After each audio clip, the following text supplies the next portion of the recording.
नेपाल में 2013 के केदारनाथ आपदा से भी भीषण बाढ़ आ गई है।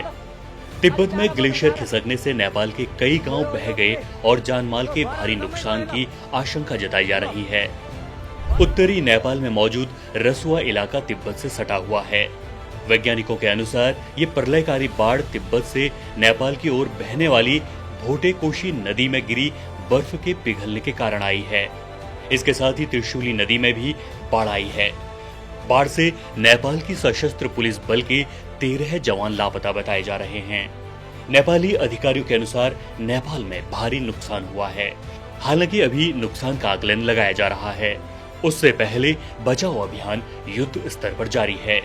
ग्लेशियर वैज्ञानिकों के अनुसार हो ये रहा है कि ऊपरी हिमालय का तापमान दुनिया के बाकी हिस्सों से कहीं ज्यादा तेजी से बढ़ रहा है।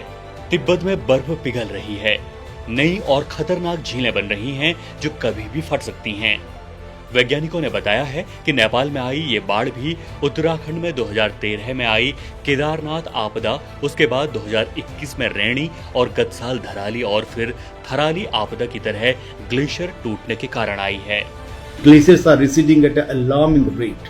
Consequently, snowfall is also getting reduced और अगर होता है तो बहुत जल्दी मेल्ट आउट कर जाता है। इसके कारण जो हायर हिमालय का क्षेत्र है हमारा, उस इलाके में यानी 400 मीटर 4000 मीटर से ऊपर का जो क्षेत्र विशेष है उसमें कम स्नो पड़ने के कारण रॉक बैरन हो रही है। और बैरन होने के कारण की जो सोलर इनकमिंग सोलर रेडिएशन है उसकी एब्जॉर्प्शन कैपेसिटी बढ़ जाती है, जिसको हम एल्बिडो कहते हैं, यानी कि उनका एल्बिडो कम हो रहा है। और इससे एक समस्या खड़ी होगी जिसको हम कहते हैं एलिवेशन डिपेंडेंट वार्मिंग। मतलब ये हुआ कि हायर हिमालय ज्यादा तेज रफ्तार से गर्म होता है कंपेयर टू उसका लोअर काउंटर पार्ट। उसका सीधा असर इस ढंग की घटनाओं से होता है जो कि आपने धराली में देखी, जो कि आपने रोटीगाड़ यानी ऋषि गंगा में देखी, जो कि आपने जुमा में देखी, जो कि आपने टमक में देखी।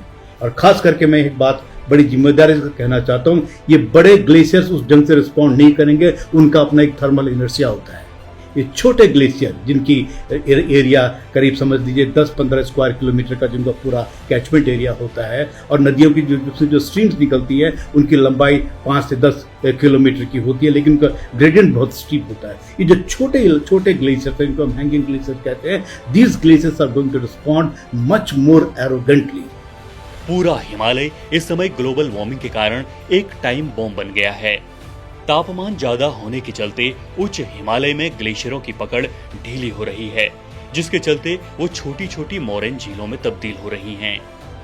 कहीं दशक पीछे भी देखोगे, हजारों साल पीछे या लाखों साल पीछे देखोगे तो आपको मिलेगा कि भाई अर्थ का वेदर सिस्टम और क्लाइमेट सिस्टम जो है बहुत सारी चीजों से चेंज हुआ और ये बहुत सारी चीजों से इफेक्ट भी होता है। 1400-1850 के बीच जो एक छोटा सा कोल्ड पीरियड आया था, उसके बाद जो है सडनली वार्मिंग हुई, जिसको हम जो है हॉकी स्टिक वार्मिंग भी बोलते हैं। मतलब एक लिमिट जाने के बाद सडनली ऊपर की ओर उठने लगी वो वार्मिंग। जिस रीजन में पहले स्नोफॉल होती थी समर में या विंटर में, इतनी ठंड होती थी, अब क्या हो रहा है कि वो रेनफॉल जो स्नोफॉल का एरिया है वो शिफ्ट हो गया है। वो आपका स्नोफॉल ऊपर की तरफ खिसक गया है और उसकी जो जगह थी उसको रेनफॉल ने ऑक्युपाई कर दिया है। ग्लेशियस रीजन या स्नोफॉल रीजन पे ही पूरे हिमालय की जलवायु कंट्रोल होती है।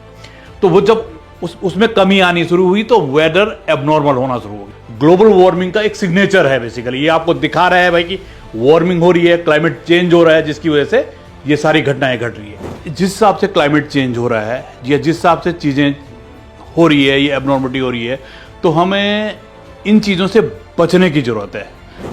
नेपाल हो या भारत का उत्तराखंड, मौजूद सरकारों को अब ऐसी प्रलयकारी बाढ़ों से आम लोगों को बचाने के लिए कोई ठोस नीति बनानी होगी, वरना जानलेवा त्रासदियों की मार झेल रहे हिमालय के ये इलाके आने वाले समय में इससे भी बड़ी तबाही का खामियाजा भुगत सकते हैं, जो कि वो अभी भी भुगत ही रहे हैं।